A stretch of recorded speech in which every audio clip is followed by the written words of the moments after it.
Arlington was awarded a $16,000 grant for the design and engineering of a trail connecting the reservoir to the Minuteman Bikeway. The project was one of 55 in the state to receive a MassTrails grant this year. Grant funding was announced Friday, July the 31st by the Department of Conservation and Recreation. Also in other news tonight, as if 2020 hasn't dealt us enough already, the State Department of Public Health detects traces of the West Nile virus in mosquitoes found in Arlington. We have some tips tonight to help keep you safe. We talked to Arlington's town manager on why one of the most anticipated community conversations involving Lieutenant Rick Pedrini was postponed. As the state considers police reform, there are many activist groups wanting a say in this process. Among them, the area NAACP. We talked to its president about equality in the decision-making process. How will Arlington Public Schools be opening in just 4 weeks? We have reaction from last week's school committee meeting. And every tree in Arlington is a giving tree. How can we give back? All this and much more on ACMi News next. From McLennan Park to Spy Pond, from Poets Corner to the Mystic River, we have Arlington covered. We're your neighbors, a friend you can turn to. This is ACMi News. Hello, and welcome to this week's edition of the ACMi News. I'm Isabel Litterst. Starting off our news tonight, the Arlington School Committee voted late last week to reconvene August 10th to decide on just how Arlington's public school students will return to the classroom. Will students go back to school full-time? Will it be a so-called hybrid schedule? Or will Arlington public school classes be conducted virtually, much like what we saw last spring? It's a decision that has teachers, parents, and of course students on edge, as Arlington tries to continue the educational process in the midst of a novel coronavirus pandemic. Even though specifics have yet to be hashed out, the more than 3-hour-long July 30th school committee meeting seemed to shy away from having all public students in class with desk space widely all week long. Instead, the committee is considering at least beginning this particular school year under a so-called hybrid model, having students on campus no more than 2 days a week, or continuing a fully remote curriculum as Arlington Public Schools were doing in the spring. Despite reiterating that significant safety measures would in fact be in place, committee members spent a good part of the meeting hearing concerns from residents and teachers alike. We are living in a global pandemic and it is not under control. As September approaches, I am consumed with fear. I don't want to be exposed to COVID. I don't want to expose my mother to COVID. I don't want to be the reason my mother dies. My children will be learning remotely. My 10-year-old needs more social emotional learning than academic, but he is in the age range which transmits COVID more than adults. My 5-year-old has been counting down the days until she starts kindergarten. However, she will not set foot in a kindergarten classroom until there is a vaccine. The head of the Arlington Education Association said it's simply too soon for all students to be in the classrooms full-time. After the most stressful school year of our careers, this has not been the restful summer for our educators. Waiting for other people to make decisions with such impact on our lives is nerve-wracking. Instead of vacation, this has been a summer of fear, frustration, and mourning the loss of so much about what we love about our jobs. We've been working hard, studying virtual classroom pedagogy, redesigning curriculum, becoming amateur architects, engineers, epidemiologists, reading every article that's being published that might help us understand what fall could look like.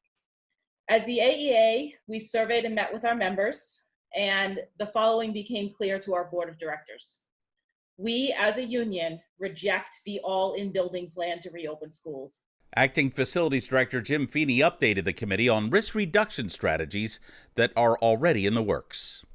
You know, the one thing that I'm pleased to report that we'll be implementing district-wide is the upgrade of our air filters on each and every one of our HVAC systems in the district. So just as wearing a mask for a person is sort of the number one personal protective strategy you can take, you know, increasing the level of filtration on your buildings is sort of like placing a mask on your building. So it helps capture particles as they're redistributed through the air and basically traps them before they get into the breathing zone.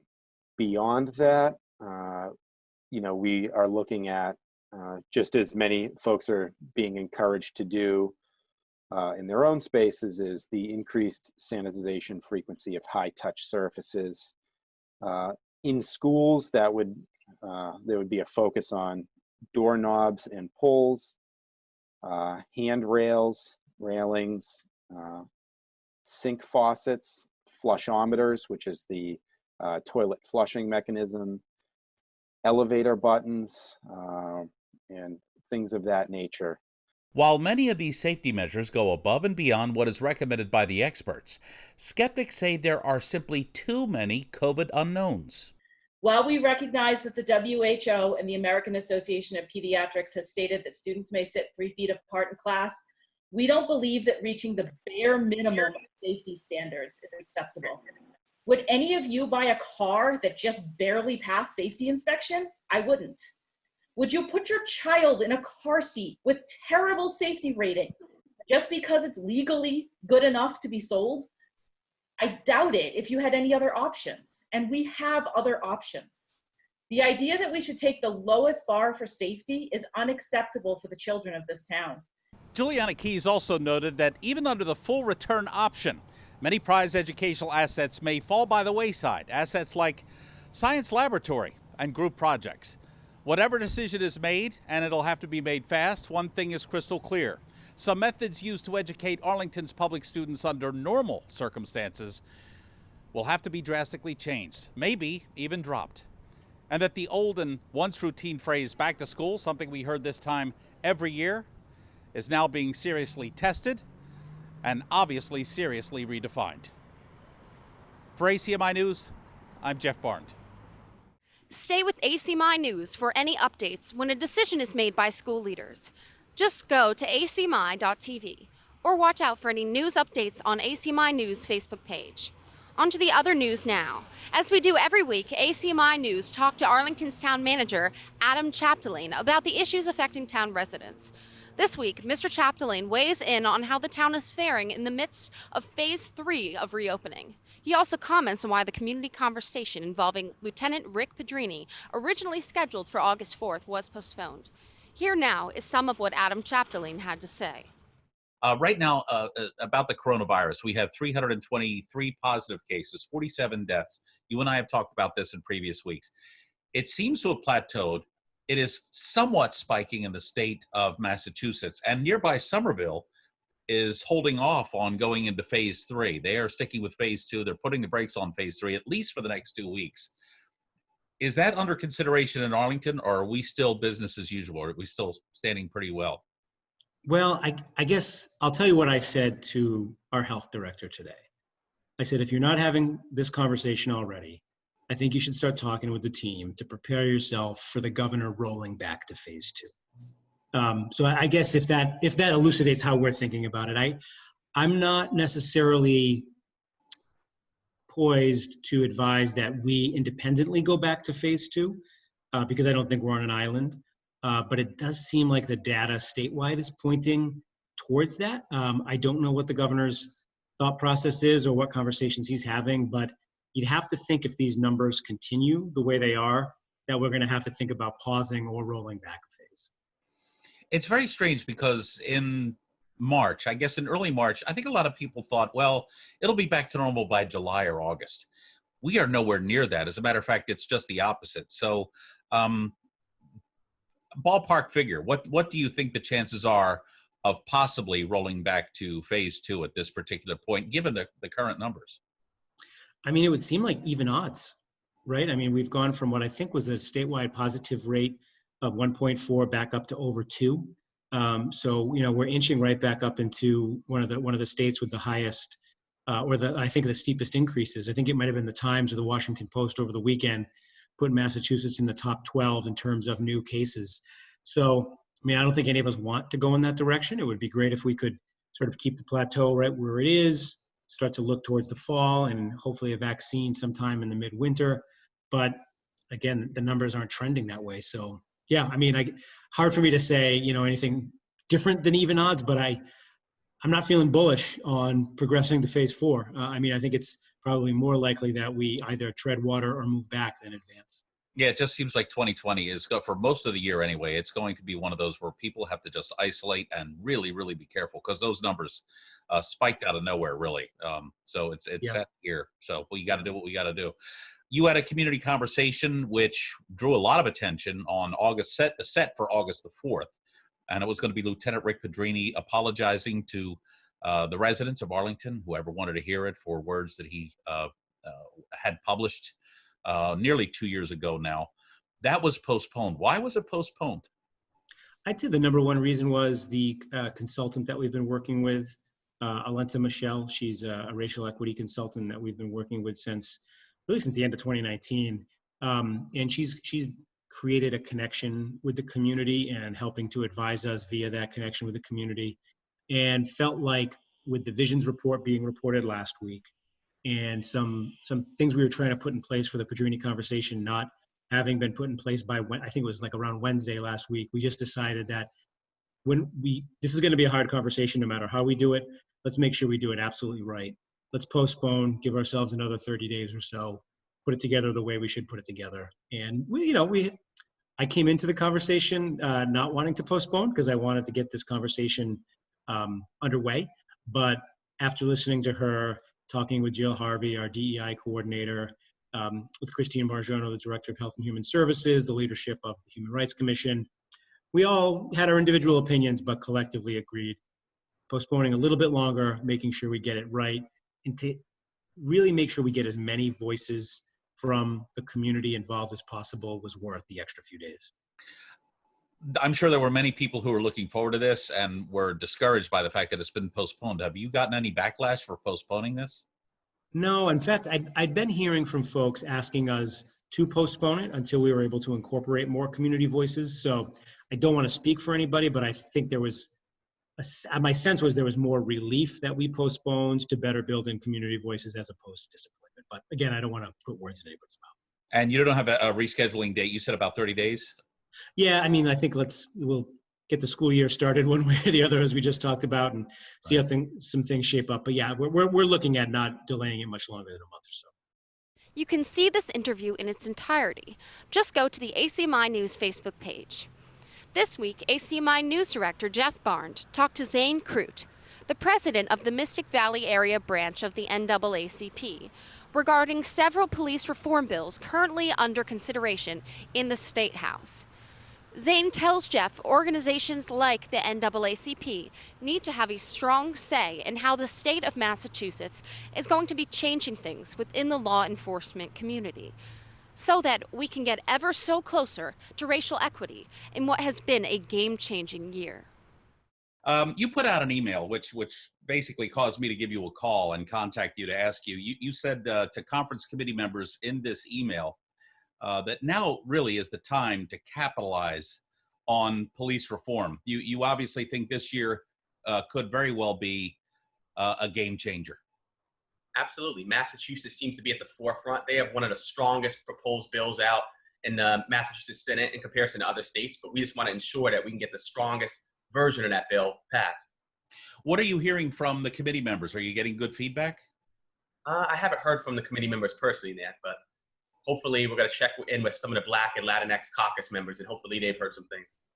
Now, in your email that you did send out, you were saying that now's the time for reform, but also police unions, in your estimation, cannot corner the market in coming up with ideas for overhauling the program, reforms, transparency, and accountability. Absolutely. We see the police unions as, obviously it's their job to get the best conditions for the workers, but we see them as the biggest issue and the biggest problem in this whole thing. They cannot be, driving the ship of changing policing in America. So in your opinion, is that kind of like the fox guarding the hen house? You need some outside influence in the decision-making process? Oh, absolutely. And not some outside influence, a lot of outside influences in terms of the community members, other stakeholders, everybody that's not the union.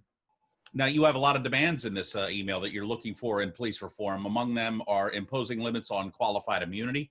So let's get started on that. That's been a key demand with the NAACP for quite some time.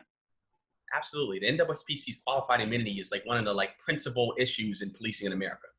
it stops, police officers from even having to go to a trial or be held, accountable. It's really hard to prove, that an officer violated, a right so egregious that they could actually go to trial for it. So in terms of, all the other battles we see is in terms of defund the police, body cameras, et cetera, we want to really go after that one hard. And of course, that's one of the ones that has the most resistance from the unions. Another key demand is preponderance of evidence to even begin an investigation. In your opinion, that's ridiculous. We want to ensure that, if the evidence is there, we got George Floyd was on camera for 8 minutes. We don't want to hear, we don't have the evidence. We want to, there's been plenty of evidence. We don't want it to have, the whole world have to be there watching to prove that an officer did wrong. When anyone has a civil rights violated, we're looking to have more things put in place to ensure that justice is met. A lot of these laws, Massachusetts, one of the oldest states we have, the laws are outdated. They're meant for hundreds of years ago. So we want to ensure everything keeps marching forward to get justice for all. Yeah, it just seems like a lot of it, because of what's been going on in recent years, especially in the last 15, 20 years, it seems as though a lot of these regulations, the laws really should be overhauled because everything has just changed. I mean, everybody has cell phones now. So, civil rights, obviously, but just technologically, we have to step it up and get with the times. And then on top of that, you're looking for major reform because this behavior has got to stop. Oh, absolutely. Things can't stay static. Like, I loved Blockbuster. 10 years later, it was Netflix. We were getting DVDs in the mail. And then it didn't even last 3 years. And then we were all streaming. So, that's how quick things change. Laws need to change quicker than every 300 to 400 years. What is the biggest problem in your estimation when it comes to law enforcement? We've been talking about in this conversation unions. Seems as though the police union needs some sort of reformation. Yep, I think it's just the unions getting in the way with justice. Like in most other fields, there's justice. Like if a doctor blocks a surgery, they can get sued for malpractice. If a stockbroker gives bad stock advice, you could end up having to go to arbitration and go to prison and pay back money. So it just seems like everyone sees police officers as the one job that no matter what you do, you're shielded from liability. That's a good point. That really is a good point, especially if you're a minority. Oh, absolutely. Even though it happens to white people as well, not at a higher percentage, but more white people. I wonder if that was caught on camera more, if more people would care. I don't know, but that's a similar related topic, but it doesn't get addressed either. Yeah, it's a topic for another day, but you bring up a very good point. Zane, thank you very much for your time. Appreciate it. And wish you luck in all the future endeavors. And please keep us up to date with any changes that may occur. Thanks so much for having me on again, Jeff. Appreciate it. All right, absolutely. Always good to talk to you, Zane. Thank you very much for your time. Arlington residents are invited to join the newly launched Adopt a Tree program to help care for Arlington's street trees this summer. This pilot program includes the Arlington Tree Committee, the town, and many amazing volunteers. The main objective of the program is to help newly planted street trees in Arlington become established so that they can thrive for years to come. The Tree Committee was appointed back in 2010 by the Select Board. And really our mission is to look out for, protect, care for trees in Arlington. Watering trees has been an issue forever, right? To get enough enough water to new trees. And so this year, with the reduced staff, with the COVID, in May, we came up with an idea, the three of us, and decided, hey, how about we try this Adopt a Tree program and see if that's a way to get these new street trees watered. What I'm doing today is I'm adhering yellow ribbons to street trees that have been adopted by residents in Arlington. I think as of today, we have about 78 trees. We've had parents and their young children. We've had groups of people adopt a tree, and you can also name your tree. So there's a list, there's a map, the inventory of all the trees in town, and on that map we'll have the name. It'll be a family name, somebody names it a fun name. Sometimes it's named after the species. You can go to the Arlington Tree Committee website, which is www.arlingtontrees.org. Click on the tree you want, and then it opens up a form and it tells you that you need to water the tree either once to 2 times per week. There's gator bags on the trees and you pour the water in there. It shows you, we have a video a high school student made for us to show you how to pour the water in the gator bag. Then the tree warden asks that you take a picture of the tree every once in a while. It's a great way for him to not have to come to the site to see if the trees are healthy. Yeah, also the environment is hard for trees here, right? You have pollution in the winter and the salt on the streets, and it's a very small tree strip to plant trees in. If you get a tree in, you get it to survive, you really want to take care of it. It's so important to have trees because of the benefits that trees bring. Shade is almost number one, and clean air and stormwater runoff. And because we have so much heat islands or cement areas in town, the trees really break that up. So it's really important to plant as many trees as we can in the small amount of space that we do have. Mary Ellen tells me she's excited that this program is being offered so that residents of all ages can contribute to maintaining a thriving urban forest. You can learn more about the Adopt a Tree program just by going to the town website, arlingtonma.gov. Well, when it comes to the year 2020, the hits just keep on coming. Now, the State Department of Public Health has detected traces of the West Nile virus in mosquitoes right here in Arlington. According to the Centers for Disease Control, there are no vaccines to prevent or medications to treat West Nile in people. Fortunately, most people infected with the West Nile virus do not feel sick. Still, better safe than sorry. Here now are some tips to keep those nasty mosquitoes at bay. West Nile virus is most commonly transmitted to humans by the bite of a mosquito that's been infected. While people of all ages are susceptible to West Nile, people over the age of 50 are at higher risk for severe infection. By taking just a few precautions, people can help to protect themselves and their loved ones. For instance, when you're outdoors, getting away from your COVID cabin fever, use a repellent containing compounds like DEET or oil of lemon eucalyptus. Read the instructions on the labels carefully, as there are different concentrations of these compounds when protecting children. Clothing also helps to reduce mosquito bites. Even though it's hot outside, wearing long sleeves, long pants, and socks when outdoors will help keep mosquitoes at bay. Peak mosquito time is dusk to dawn. That's prime biting times for mosquitoes. Consider rescheduling any outdoor activities that occur during the evening or the early morning hours. Drain any standing water. Many mosquitoes lay their eggs in water that has been stagnant for a while, so you should limit the number of spaces around your home for mosquitoes to breed. Install or repair your screens. You've been wanting to do that anyway. You'll help keep mosquitoes outside by having tightly fitted screens on all your windows and your doors. Officials from Arlington's health department say the town is larviciding, or dramatically controlling mosquitoes in their larval stage, especially in area catch basins. One larvicide application occurred in June in Arlington, and another, they say, will be taking place in the coming weeks. In the meantime, much better. There are plenty of safe repellents out there to choose from. Of course, fly swatters and old newspapers can do the trick if you're in a pinch. That does it for this week's edition of ACMi News. To see the latest updates on what we're doing to keep you informed, just go to the ACMi News Facebook page. We're constantly updating breaking news and other stories there. And if you want to see the latest on what's going on in town, including any COVID updates and the ongoing community conversations on race, just go to the town website, arlingtonma.gov. Thank you so much for joining us. I'm Isabel Litterst. Stay safe, and we'll see you next week. You can always check out our latest segments and newscasts on the web at acmi.tv/news. And don't forget to like us on Facebook and follow us on Twitter and Instagram at ACMi News. Make sure to subscribe to our YouTube channel as well. You'll find us at youtube.com/ACMi News. If you have any news tips for us or wish to become a citizen journalist, we'd love to hear from you. Email us at news@acmi.tv or stop by ACMI Studio A at 85 Park Avenue.